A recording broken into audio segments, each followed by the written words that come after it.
c'est une chanteuse qu'on a entendue pour la première fois à la télévision française en 1989, avec un titre qu'elle avait chanté au concours de l'Eurovision, en compétition à l'époque, avec Céline Dion.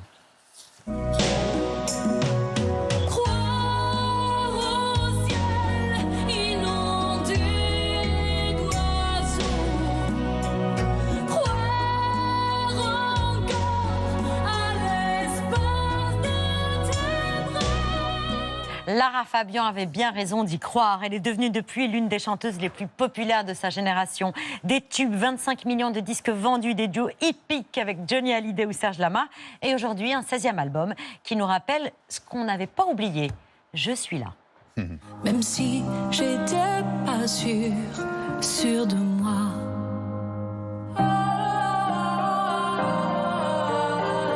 Et pourtant je suis là.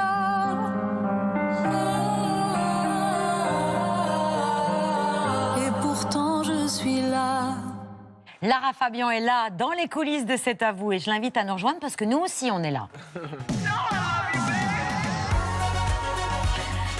Bonsoir, chère Lara. Bonsoir. Pardon, c'est toujours périlleux. Bienvenue sur le plateau de C'est à vous. Je ne vous présente pas aux garçons. Bonsoir. Ravie de vous recevoir à l'occasion de ce 16e album, dont le titre dit beaucoup de choses. Je suis là. Comme si... parfois, vous-même, vous pinciez encore pour vous dire, bah oui, je suis là 35 ans après mes débuts. Oui, il y a ça c'est une belle lecture. Il y a aussi, je suis là où je dois être aujourd'hui. Et puis surtout, pour moi, c'est je suis là pour toi. Oui, pour tous les autres. Et cet album, c'est un appel à tendre la main vers ceux qui en auraient besoin. Vous êtes toujours au top de la tendance, Lara, quand des internautes se filment en train de vous écouter, avec un défi à relever, ne pas pleurer. Comme une orpheline dans un dortoir. Oh my God, baby, her voice is so beautiful. Comme quand ma mère sortait le soir et qu'elle me laissait seule avec mon désespoir. Je suis malade, c'est ça. Je suis malade. Oh, holy baby. She brought up the tears of you even. Baby, you're like crying. That makeup dripping. Is it my makeup? Like a loved one passed away.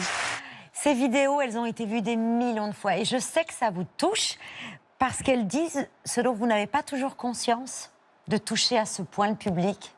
Oui, absolument. C'est vrai. C'est quand on fait ce métier, qu'on écrit des chansons, qu'on se raconte partiellement et qu'après on se fait parfois simplement la narratrice de certaines choses, on ne peut pas imaginer à quel point ce qui est personnel est en fait universel. Et c'est en traversant vers le public qu'on peut en prendre conscience, mais à chaque fois, vous le dites, voilà. malgré les années, malgré le succès, c'est un acte de foi, de se présenter à nouveau, de raconter une nouvelle histoire. On entend là quelques notes de Ta peine, qui fait partie de ce 16e album. J'étais venue chanter chez vous. Exactement. Et il y a toujours la peur de ne pas trouver les mots.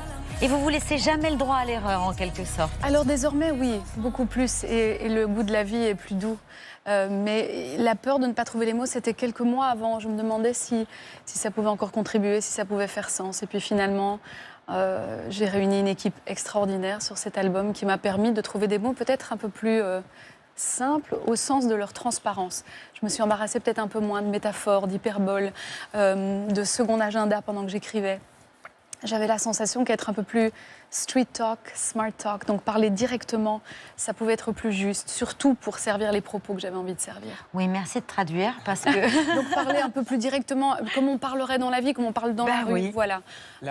Lara, dans cet album, il y a de très belles chansons d'amour, mais il y a aussi des chansons qui traitent de sujets difficiles, comme le titre « C'est pas comme ça » où vous évoquez les violences conjugales. Ce n'est pas la première fois que vous évoquez des faits de société dans vos textes. On se souvient tous de La Différence, une chanson sur l'homosexualité que vous interprétez sur la scène des Victoires de la musique. C'est en 1999.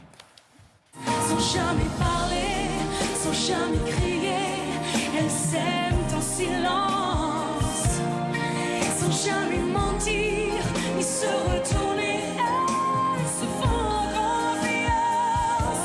Si vous saviez comme elles se foutent de nos injures, elles préfèrent l'amour, surtout le vrai à nos murmures.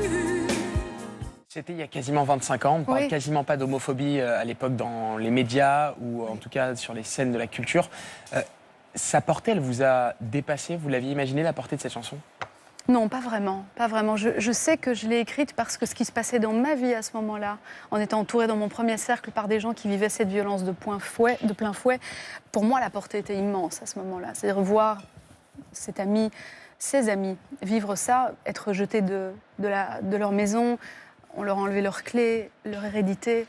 Ça a été très, très violent. Et donc, cette chanson, je l'ai écrite depuis cet espace. Pour moi, c'était une injustice absolue.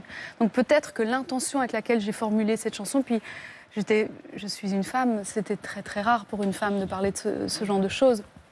Peut-être que l'intention que j'ai formulée a créé cet élan auprès des gens et cette compréhension peut-être majeure de à quel point c'était grave, à quel point il fallait peut-être, je ne dis pas éveiller les consciences, mais peut-être les secouer un petit peu.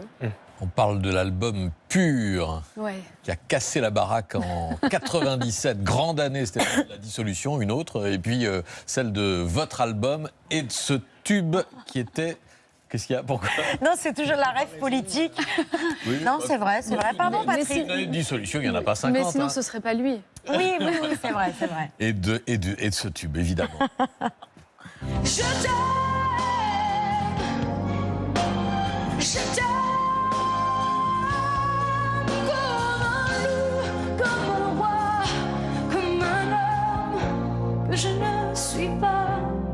Tu vois, je t'aime comme ça. Et les mois qui ont suivi étaient pas mal aussi. En 98, 2 millions d'albums vendus, la victoire de la révélation de l'année, une série de concerts dont 2 Olympias et un Palais des Sports où Johnny en personne est venu vous applaudir et vous féliciter ensuite en coulisses. Regardez. Ça va? Ça va bien, merci d'être venu. Très bien. Ça va? T'es en forme? Oui. J'ai un peu mettre à zéro, mais moi j'ai un... Mais si, tu es en forme, ça se voit. Oui, super. Non, j'ai toujours très très peur avant, mais vraiment une C'est normal, moi aussi je suis à la limite d'aller vomir. C'est ça. Mais par contre, une fois qu'on y est, on y est. Ah ouais. Après 2 chansons, c'est fini, tout va bien. Mais... Merde. On dit pas merci alors. On me fait penser à moi. Voilà, et ben alors on a un peu grand. C'est vrai. Le même truc, tu vois, le même... Ouais, non, c'est vrai. Presque quand il m'a... Johnny, Jean-Claude Camus, qu'on reconnaît, et vous-même, et je trouve ça assez formidable, exceptionnel, de la star qu'il était à ce moment-là. La légende déjà. Une légende, et qui vient vous dire, pour vous encourager, ben moi aussi j'ai le trac, comme toi. Et donc, il n'y a pas de raison, c'est normal. Il faut y aller. Voilà. Et c'était quelques semaines avant que vous chantiez en duo avec lui Requiem pour un fou. Hein. Oui, parce qu'il m'invitera pour le Stade de France. Voilà. Et il déclarera cette phrase incroyable à la conférence de presse. La race et moi en femme. Il l'a redit. Donc, c'était pas une parole en l'air, quoi. Bah, franchement. Ah non, c'est super. C'est immense, non? Oui, c'est immense. Alors, il manque plus qu'un duo avec Céline Dion. C'est vrai. Ça, vous en rêvez? Ah, j'aimerais beaucoup. Oui. Elle regarde, c'est à vous. C'est vrai. Alors je l'embrasse. Bah non, on adorerait, mais et non. je lui dis combien je l'aime. Bah non. Et puis tout à l'heure, vous allez... Bah, j'en sais rien, en fait. Je dis une... Voilà, ça s'appelle un coffre-fort dans notre langage journalistique. Je t'ai cherché, c'est le titre extrait de cet album, le 16e, que vous nous chanterez tout à l'heure sur la scène de C'est à vous, accompagné de Rémi Charlet. On vous garde parce qu'on a d'autres archives un peu surprises pour vous. D'accord. Mais ça, faudra attendre le dîner et le filet de cendre préparé par Mohamed en cuisine. L'album, il sera disponible le 29 novembre, autrement dit, vendredi. Sur toutes les plateformes. En physique, vous serez en tournée dans toute la France. Vous y êtes depuis le 4 octobre jusqu'en 2026. Il y a un premier accord Arena le 7 décembre 2025 et un deuxième, tellement ça s'est bien vendu, le 10 mars 2026. Et des nouvelles dates en 2026. Vous savez que c'est mon premier Bercy. Ah ouais? Ce sera la première fois de ma carrière que je ferai Bercy. Premier accord Arena, on dit maintenant. Pardon. Non, mais vous faites partie de la génération qui dit Bercy. Eh oui, qu'est-ce que J'ai toujours pas compris. Non, qui va continuer à dire merci. Ah ouais, jusqu'au bout. Vous restez avec nous tout de suite, l'œil de Pierre. Merci. Je t'ai cherché, c'est le titre extrait de son 16e album, disponible à partir de vendredi, que Lara Fabian nous interprète ce soir, accompagnée du pianiste Rémi Charlet. C'est une chanson qui évoque le temps qui passe et l'amour qui va avec. Lara, c'est à vous. Merci.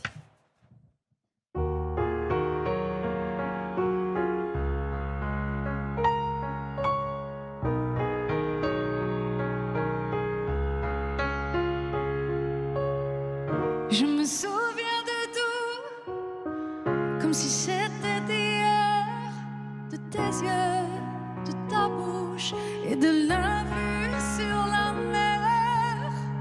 Je me souviens de nous et comme on était beau, ton prénom dans mes prières et ton souffle sur ma peau. Le jour où je t'ai perdu, il te manquait de l'espace. Si seulement je l'avais vu, je t'aurais laissé la place. T'étais où? T'étais où? Toutes ces heures-là passées sans toi, je t'ai cherché, tu n'étais plus là. T'étais où? T'étais où? J'avais tellement besoin de toi, je t'ai cherché. Là tu as fait ta vie, pris le risque de nous perdre. Dis-le-moi si je peux tout dire, dis-le-moi si je t'emmerde. C'est le temps qui guérit, quand c'est l'amour qui blesse. Il en faudrait de la magie pour que ton visage disparaisse. Le jour où je t'ai perdu, il te manquait de l'espace. Si seulement je l'avais vu, je t'aurais laissé la place. T'étais où?